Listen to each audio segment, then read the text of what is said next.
চিন্তা করবেন না, এই সময়গুলো কেটে যাবে। যখন এই জুলুম চূড়ান্ত মাত্রায় উঠবে, তখন আল্লাহ রাব্বুল আলামিন মুসলিমদের মধ্যে একজন ইমামকে পাঠাবেন, তার নাম মুহাম্মদ। কি নাম? মুহাম্মদ। তাকে মানুষ বলবে আল মাহদি, এটা তার টাইটেল। মাহদি তার নাম নয়, তার নাম হচ্ছে মুহাম্মদ। তার বাবার নাম হবে আব্দুল্লাহ, তার মায়ের নাম হবে আমিনা, ঠিক নবী সাল্লাল্লাহু আলাইহি ওয়াসাল্লামের মতোই। এবং তিনি মুহাম্মদ সাল্লাল্লাহু আলাইহি ওয়াসাল্লামের বংশধরদের মধ্যেই হবেন। মাহাদি চট্টগ্রাম থেকে বের হবে না, মাহাদি বুয়েট থেকে বের হবে না। বাংলাদেশ থেকেও তো 2-4টা মাহাদি অলরেডি বের হয়ে গেছে, বের হয় নাই? আর মাহাদি আরবি ভাষায় কথা বলবে। কি ভাষায় কথা বলবে? পাঞ্জাবি ভাষায় কথা বলবে না। আমাদের পাঞ্জাব থেকে একটা মাহাদি বের হয়েছিল ইংরেজদের সময়, ব্রিটিশ আমলে। সে বলেছে আমি মাহাদি, আমি ঈসা, নাউজুবিল্লাহ। পরে দাবি করেছে সেই নবী। আর বাংলার মাটিতে এদের দাওয়াত এখন খুব জোরে জোরে চলছে। নাম দিয়েছে আহমেদিয়া মুসলিম জামাআহ, নাম শুনেছেন নাকি?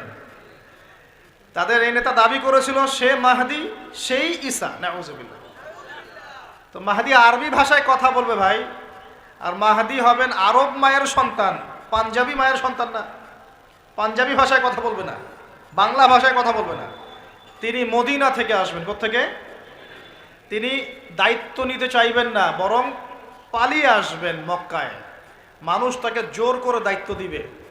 আপনারা যারা হজ করেছেন, কাবা ঘরের এই যে তাওয়াফ তো করেছেন মাশাআল্লাহ, তাওয়াফ এবং এই যে আপনার মাকামে ইব্রাহিম, এর মাঝখানে ইমাম মাহাদিকে তারা পেয়ে যাবে এবং সেখানে তার হাতে বায়াত নেওয়া হবে এবং তিনি মুসলিমদেরকে ঐক্যবদ্ধ করে এই জুলুমের এগেনস্টে যুদ্ধ করবেন ইনশাআল্লাহ। বিশ্ব এখন অনেক কিছু দেখা বাকি আছে, হতাশ হবেন না। বিশ্বে এখন অনেক কিছু ঘটা বাকি আছে। মহামারী হয়েছে, জালজালা হবে, হ্যাঁ, আল্লাহ পাকের আযাব গজবগুলো আসবে, নৈতিকতার অবক্ষয় হবে, জুলুম বাড়বে, ঘরে ঘরে ফিতনা ছড়িয়ে পড়বে। এর মধ্যেও আসহাবুল কাহাফের মতো কিছু মানুষ ঈমানও ধরে রাখবে ইনশাআল্লাহ। আল্লাহ পাক যাদেরকে দিয়ে কাজ নিবেন, আল্লাহ পাক তাদেরকে তৈরি করবেন। নতুন প্রজন্ম আল্লাহ পাক নিয়ে আসবেন। কোরআনকে কেউ মিটিয়ে ফেলতে পারবে না, সুন্নতকে কেউ মিটিয়ে ফেলতে পারবে না। এটা পৃথিবীতে থাকবেই ইনশাআল্লাহ। প্রত্যেক দেশে দেশে, জেলায়, থানায়, প্রত্যেকটা জায়গায় আল্লাহ ভীরু কিছু মানুষ থাকবে ইনশাআল্লাহ। আল্লাহ পাক তাদের অন্তরের মধ্যে গায়েবী একটা মিল বন্ধন দিয়ে দিবে ইনশাআল্লাহ। এভাবে চলতে থাকবে সময়। যখন ইমামুল মাহদি আসবেন, তখন বিশ্বে যুদ্ধ বিগ্রহ চলতে থাকবে, অনেক ব্যাপক যুদ্ধ চলতে থাকবে। তখন ইমামুল মাহদি মুসলিমদেরকে নিয়ে এই যে জালেম শক্তির বিরুদ্ধে যুদ্ধ করে ওই জায়গা স্বাধীন করবে ইনশাআল্লাহ। কিন্তু তারপরেও দাজ্জালকে হত্যা করা যাবে না। দাজ্জাল খুবই শক্তিশালী হবে এবং তার অনুসারীরা হবে প্রচণ্ড শক্তিশালী। তখন আল্লাহ রাব্বুল আলামিন এই মিথ্যা মাসিহকে মেরে ফেলার জন্যে আল্লাহ পাক আসমান থেকে সত্য মাসিহ ঈসা আলাইহিস সালামকে আবার পাঠাবেন। বলেন সুবহানাল্লাহ। আল্লাহ রাব্বুল আলামিন সূরা মাঈদার মধ্যে বলেছেন, ওয়ামা কাতালুহু ওয়ামা সালাবুহু, তারা তাকে হত্যাও করে নাই, ক্রুশবিদ্ধও করে নাই। বাল রাফাআহু আল্লাহু ইলাইহি, বরং আল্লাহ পাক তাকে তার দিকে উঠিয়ে নিয়েছেন। সুবহানাল্লাহ। তিনি কোথায় আসবেন? তিনি সিরিয়াতে নামবেন। কোথায়? সিরিয়ায়। এই যে টার্কি এবং সিরিয়ার জায়গায় যেখানে ভূমিকম্প হলো, সবাই তুরস্ক নিয়ে অনেক বেশি ব্যস্ত, কিন্তু সিরিয়াতে কিন্তু অনেক ক্ষতি হয়েছে, এদিকে মানুষ দেখছে না। আর সিরিয়ার মানুষদের কি যে দুর্ভোগ, কি যে দুর্দশা, এটা দেখার জন্য শুধু আল্লাহই আছেন, আমরা কেউই নাই। এটা দেখার জন্য শুধু আল্লাহ আছেন, আর কেউ নাই পাশে। এই 12-14 বছরের যুদ্ধ বিগ্রহে যা হয়েছে সিরিয়ার অবস্থা, ওইটাকে খেলার মাঠ পেয়েছে পশ্চিমারা। এই মাঠের মধ্যে তুরস্কও ঢুকে গিয়েছিল, এটাও একটা শাস্তি হতে পারে। ন্যাটোর সাথে ঢুকে সেও এখানে হামলা চালিয়েছে, এটাও হতে পারে, আল্লাহ ভালো জানেন। সিরিয়ার মাজলুম শিশুদেরকে আকাশের নিচে রাত কাটাতে হয়, 3 দিনে একবার খাবার পায় তারা। একই অবস্থা ইয়েমেনেও আছে। ইয়েমেনে যে বলা হয় যে 5 থেকে 6 লক্ষ মানুষ মারা গেছে বিগত গৃহযুদ্ধে 2010 সাল থেকে। আর সেখানে যতজন মানুষ মারা গেছে তার মধ্যে 60% হচ্ছে বাচ্চা। তো এই বাচ্চাদের কি দোষ ছিল? তারা কি জানতো শিয়া কাকে বলে, সুন্নি কাকে বলে? তারা কি জানে দুনিয়া কি, আখেরাত কি? তারা কি জানে কোনটা হক কোনটা বাতিল? তারা তো জানে যে মায়ের বুকের দুধ খেতে হয়, দুধের বাচ্চাগুলো দুধ পায় না, মায়েরা দুধ দিতে পারে না, খাবার নাই, দুর্ভিক্ষ। এই সংকটের জন্য কে দায়ী? আল্লাহ না মানুষ? কে দায়ী? যাহারাল ফাসাদু ফিল বাররি ওয়াল বাহরি বিমা কাসাবাত আইদিন নাস। আল্লাহ পাক বলছেন জলে স্থলে যে বিপর্যয়গুলো ছড়িয়ে পড়েছে এগুলো মানুষের হাতের কামাই। কার হাতের কামাই? মানুষের হাতের কামাই। একই অবস্থা ইরাকেও ছিল, মনে আছে? সাদ্দাম হোসেনের কাছে পারমাণবিক অস্ত্র আছে বলে কত নাকি করা হলো, করে লক্ষ লক্ষ মানুষকে মেরে ফেলা হলো। পরে বলল আমরা সরি, আসলে সেখানে কোনো অস্ত্র ছিল না, we are sorry for that. তারা বলে দিল আমরা এর জন্য সরি, ব্যাস লক্ষ লক্ষ মানুষের রক্তের ঋণ শোধ হয়ে গেল। আবু গারিব নামে একটা কারাগার ছিল, এখনো আছে। ওই কারাগারের মধ্যে মুসলিমদেরকে ঢুকিয়ে যে নির্মম নির্যাতন করা হতো আপনারা জানেন না। পাকিস্তানের একজন ডক্টর মহিলা, ওই যে উনি নিউরো মেডিসিন ডক্টর আফিয়া, উনাকে মনে হয় 10 থেকে 12 বছর ধরে ওখানে নির্যাতন করা হয়েছে। আপনার বোনকে যদি একবার কেউ খারাপ নজরে তাকায় আপনার কেমন মনে হয়? আপনার মায়ের দিকে যদি কেউ একবার খারাপ নজরে তাকায়, একটা খারাপ মন্তব্য করে, আপনার কি মনে হয়? আপনার স্ত্রীকে যদি কেউ একটু গায়ে টাচ করে চলে যায়, শ্লীলতাহানি করে, টিস করে, আপনার কি মনে হবে? এরকম লক্ষ লক্ষ বোনদেরকে আমাদেরকে এরকম ধর্ষণ করা হয়েছে দিনের পর দিন। গ্যাং রেপ বলে, গ্যাং রেপ মানে একসাথে 10 জন 12 জন মিলে আমাদের বোনদেরকে ধর্ষণ করেছে। মুসলিমরা তো বললাম না, মুসলিমরা পড়ে আছে ওঠেন বসেন নিয়ে, মজা ট্রল এগুলো নিয়ে। সারা বিশ্বে যা হচ্ছে মুসলিমদের সাথে, যদি আমরা সত্যি জানতাম শান্তিতে ঘুমাতেই পারতাম না, আমাদের ঘুম উড়ে যেত চোখ থেকে। বেশি বললেও সমস্যা, বেশি করলেও সমস্যা, কাকেই বলবো, কে বা বুঝবে? দেখা যায় এমন অনেক সময় হয়েছে, অনেক ভালো ভালো নেতা সমাজে এসেছে, আসার পরে জনগণকে বুঝিয়েছে, জনগণ বলেছে ঠিক আমরা তোমার সাথে আছি। যেই সেই নেতার উপর কোনো বিপদ এসেছে, জনগণ নাই, কাকে নিয়ে কি করবেন আপনি? আর কার সামনেই বা কি বলবো? আমাদের প্রত্যেকটা জেলা বলেন, থানা বলেন, দেশ বলেন, আনাচে কানাচে নিবেদিত প্রাণ মুসলিম ভাই তৈরি করতে হবে, যারা কাজের মানুষ, ঝোঁকে চলে না, আবেগে চলে না, ইস্যু পাগল না, আবেগে চলে না, কাজের অ্যাক্টিভ কিছু মানুষ দরকার, যারা শিক্ষিত, এডুকেটেড, যারা পরিস্থিতি বোঝে, যারা হিকমা বোঝে, যারা নিবেদিত প্রাণ, যারা অর্থ কোরবানি করার মানসিকতা রাখে, শিক্ষা প্রতিষ্ঠান গড়ে তোলে, সোশ্যাল ওয়ার্ক করে, একটা জনসংযোগ যারা গঠন করতে পারে, এমন কিছু মানুষ আর নেতা আল্লাহ আমাদেরকে দান করুন বলে আমি। এভাবে একদিনের মাহফিল বলেন আর ওই ইস্যু পাগল কোন ইস্যু নিয়ে লাফালাফি করে উম্মার বিজয় হবে না। আমাদের সবাইকে যার যার জায়গা থেকে কনস্ট্রাকটিভ কাজ করতে হবে, সবাইকে এফোর্ট দিতে হবে। শুধু একজন দায়ীর দায়িত্ব না, একজন আলেমের দায়িত্ব না, আপনারও দায়িত্ব আছে। তো নবী সাল্লাল্লাহু আলাইহি ওয়াসাল্লাম বলেছিলেন অনেক দিন আগেই, প্রায় 1400 বছর আগে, ওয়াশুরিবাতিল খুমর, বেশি বেশি মাদকদ্রব্য সেবন করা হবে, ওয়াযহরাতিল কায়নাত ওয়াল মাআজিফ, এবং প্রচুর নর্তকী গায়িকার প্রচলন ঘটবে, ঘটেছে কিনা? ওয়াল মাআজিফ, এবং বাদ্যযন্ত্রের প্রচলন বেড়ে যাবে, বেড়েছে কিনা? নবীজি অন্য হাদিসে বলেছেন লা ইয়াশরাবান্না আন-নাস মিন হাযিহিল উম্মাল খামর ইউসাম্মুনাহা বিগাইরি ইসমিহা, এই উম্মতের এক অংশের মানুষ মাদকদ্রব্য সেবন করবে কিন্তু তার নাম রাখবে ভিন্ন, মাদককে মাদক বলবে না, ভিন্ন নামে সম্বোধন করবে। নবীজি বলছেন ইউজাফু আলা রুউসিহিমুল মাআজিফ, মানুষের মাথার উপরে, মাথার কাছে বাদ্যযন্ত্র বাজতে থাকবে। এর ব্যাখ্যা আমরা বুঝতে পারতাম না, এখন বুঝতে পারি। মানুষের মাথার কাছে কানের ভিতরে কেমন করে বাদ্যযন্ত্র বাজতে পারে, কিভাবে বাজতে পারে? ইয়ারফোন, ব্লুটুথ, সবার কানে কানে, সবাই গান শুনছে, নাউজুবিল্লাহ। বাদ্যযন্ত্র কানের ভিতরে না? নবীজি 1400 বছর আগে বলে গেছেন ইউজাফু আলা রুউসিহিম বিল মাআজিফ, মাথার উপরে, এখানে কানের কাছে, মাথার উপরে বাদ্যযন্ত্র বাজতে থাকবে। নবীজি বলছেন ওয়াযহরাতিল কায়নাত, এই যে গায়িকা নর্তকীদের সংখ্যা বাড়তে থাকবে। ওয়াল মাআজিফ, বাদ্যযন্ত্র বাড়তে থাকবে। ওয়াল মুগান্নিয়াত, এবং গান গায় যে মহিলা, এদের সংখ্যা বাড়তে থাকবে। বাড়ছে কিনা?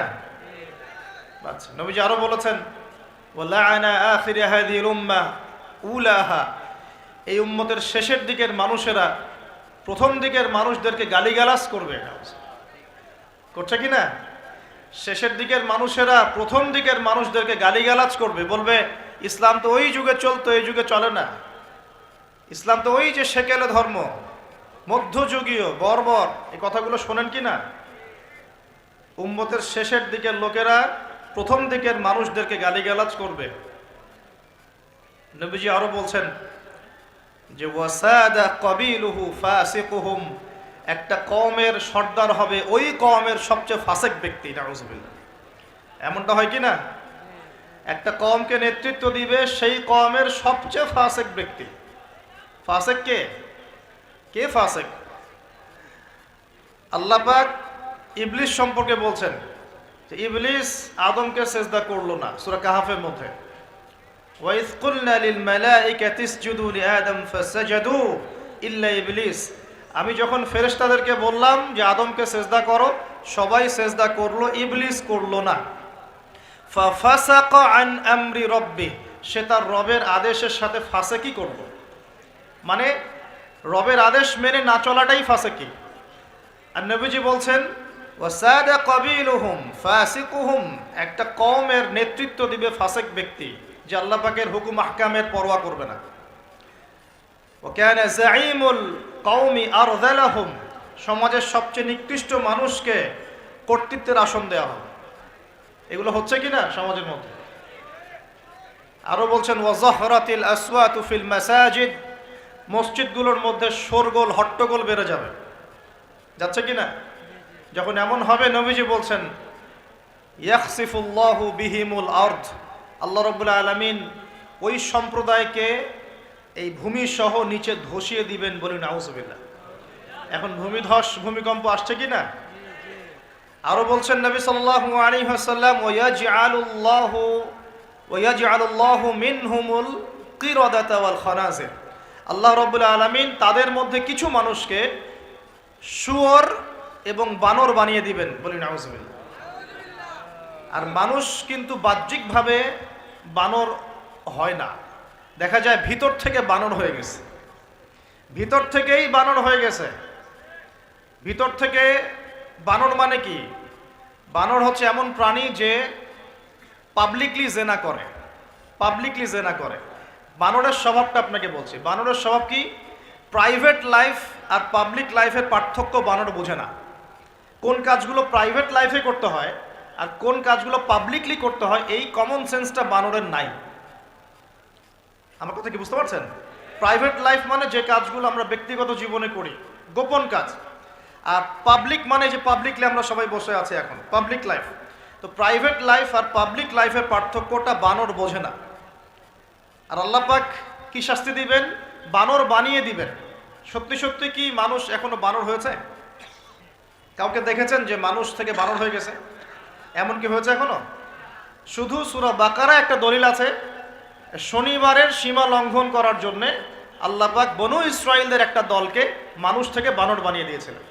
এই একটা দলিল কোরআনে পাওয়া যায়। এই উম্মতের মধ্যে কখনো শুনেছেন উম্মতে মুহাম্মাদির কোনো ব্যক্তি মানুষ থেকে বানর হয়ে গেছে?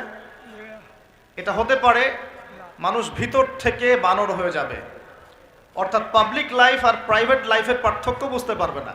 এমনটা হচ্ছে কিনা? মানুষ এখন পাবলিক লাইফ আর প্রাইভেট লাইফটা একাকার করে ফেলছে না? বিয়ে করেছে, স্ত্রীকে দেখবে সে, ভালোবাসবে সে, স্ত্রী সাজবে তার জন্যে, এগুলো সব প্রাইভেট ব্যাপার। এগুলোকে মানুষ পাবলিক করে ঘুরে বেড়াচ্ছে না?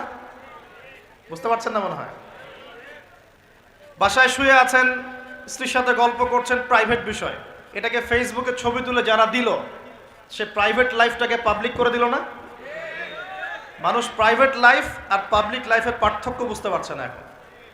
নবীজি আরো বলছেন ওয়ায়াজআলুল্লাহু মিনহুমুল কিরাদাতা ওয়াল খানাজির, এবং আল্লাহ পাক তাদের মধ্যে কিছু শুয়োরও বানিয়ে দিবেন। কি বানিয়ে দিবেন? শুয়োর কেমন? ওর সামনে ভালো কিছু দিবেন, ভালো কিছু, ফ্রেশ খাবার দেন, ভালো কিছু দেন, টাটকা খাবে না। বাসি পচা নোংরা আবর্জনা তার সামনে দিবেন, খুব মজা করে করে খাবে। এখান থেকে কি বুঝলাম?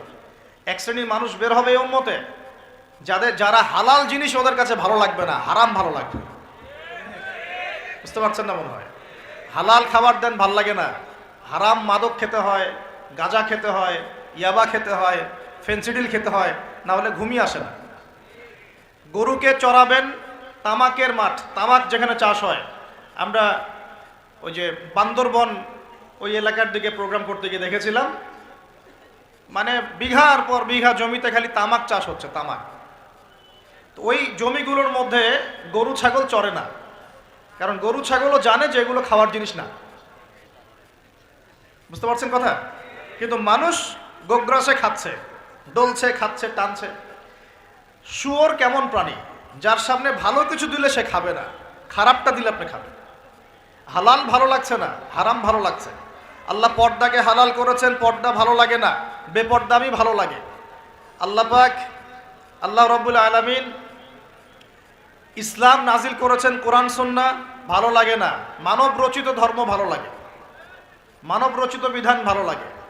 আল্লাহ রাব্বুল আলামিন হালাল খাবার দিয়েছেন, ভালো লাগছে না, খাবারটাকে ম্যানুফ্যাকচার করে ভেজাল দিয়ে খাওয়াতে হবে। আল্লাহ পাক দিয়েছেন পবিত্র সম্পর্ক, পবিত্র সম্পর্ক ভালো লাগে না, অপবিত্র জেনা ভালো লাগে। আল্লাহ পাক দিয়েছেন পবিত্র বৈবাহিক সম্পর্ক, ভালো লাগে না, পরকীয়া ভালো লাগে, জেনা ভালো লাগে, পতিতাবৃত্তি করতে ভালো লাগে। এটা শুয়োরের স্বভাব। কার স্বভাব? এটাই হতে পারে সেই ব্যাখ্যা আল্লাহ পাক বলছেন, তার নবীর মাধ্যমে জানাচ্ছেন, আল্লাহ পাক এই উম্মতের কিছু মানুষকে বানর বানিয়ে দিবেন, আবার শুয়োর বানিয়ে দিবেন। ভিতর থেকে বানর আর শুয়োর হয়ে যাচ্ছে মানুষ। আর এখন এগুলোই শেখানো হয় যে আমাদের পূর্বপুরুষকে নাকি মানব থেকে তৈরি করা হয়েছে। এই আকীদায় যে বিশ্বাস করে সে স্পষ্ট কাফের।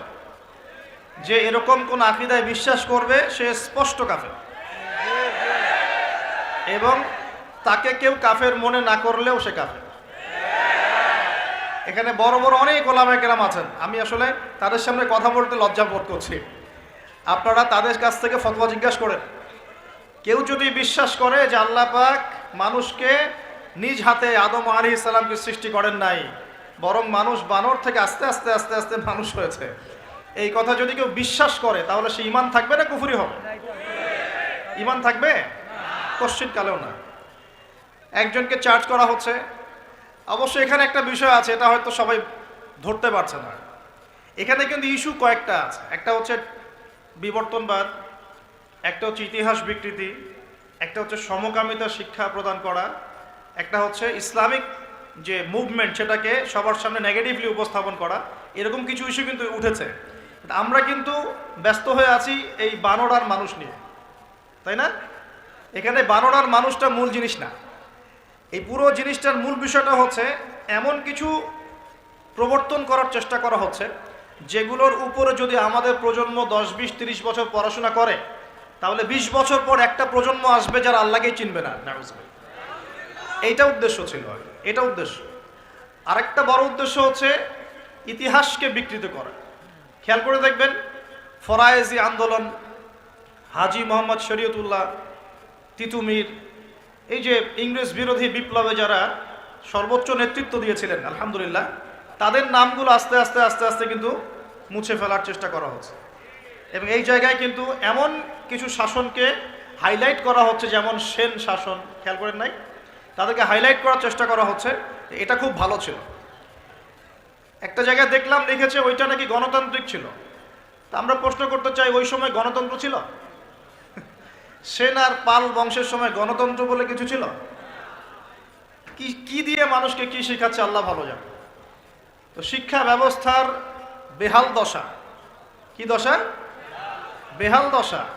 আমাদের সন্তানদের ব্যাপারে যদি আমরা সতর্ক না হই, তাহলে ওই যে নবীজি বললেন ওয়াতুউল্লিমা লিগাইরিদ্দিন, ভূমিকম্প, আল্লাহর আযাব, গজব আসার অন্যতম কারণ হবে ধর্ম বিবর্জিত শিক্ষা চালু করা।